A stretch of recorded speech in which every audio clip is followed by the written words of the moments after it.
सच्चे दरबार की। अच्छा ये आप लोग बताइए, ग्रुपिंग डांस जो बना के डांस करे वो कौन डांस है पता है?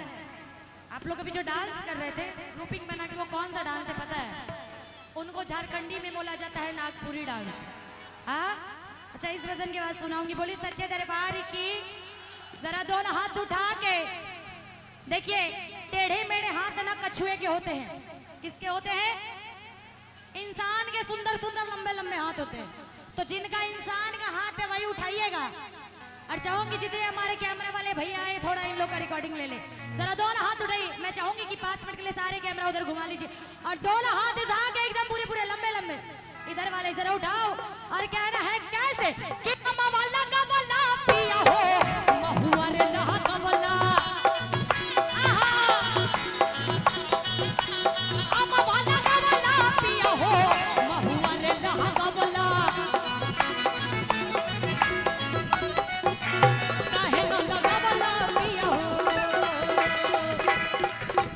काहे न लगा वाला पिया हो, निमिया के कचिया। काहे न लगा वाला पिया हो, निमिया के कचिया। काहे न लगा वाला पिया हो, ताली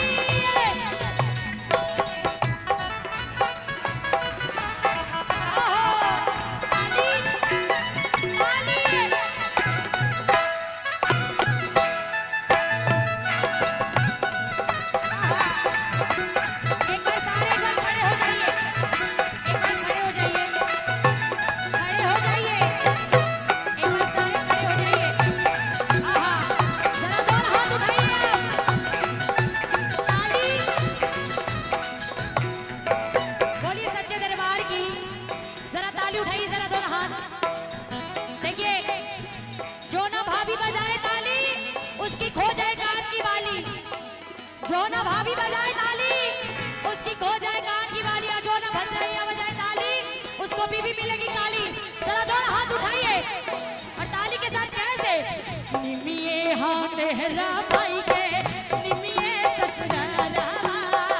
तब काहे कैलू काहे आवे में बेरिया। ताली। आहा।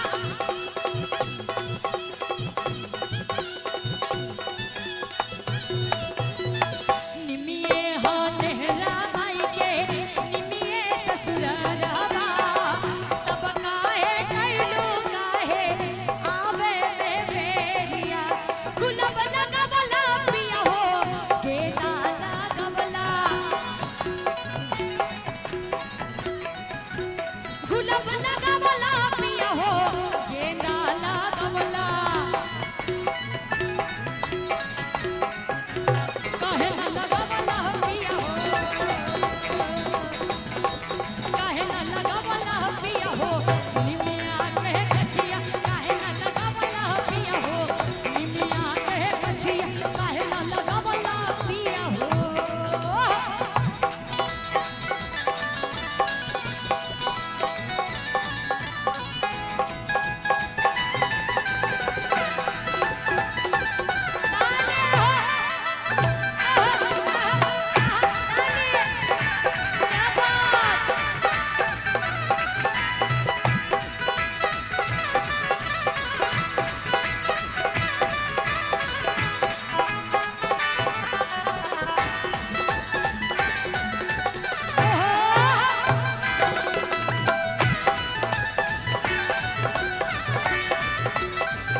लगावला है पिया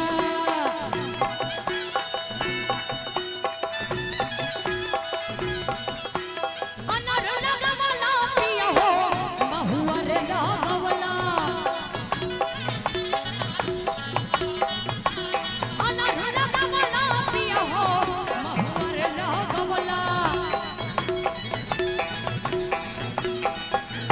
काहे न लगावला पिया हो काहे न लगावला भैया हो निमिया के गछिया काहे न लगावला पिया हो निमिया के गछिया काहे न लगावला पिया हो निमिया के गछिया काहे न लगावला पिया हो निमिया के गछिया काहे न लगावला पिया हो निमिया के गछिया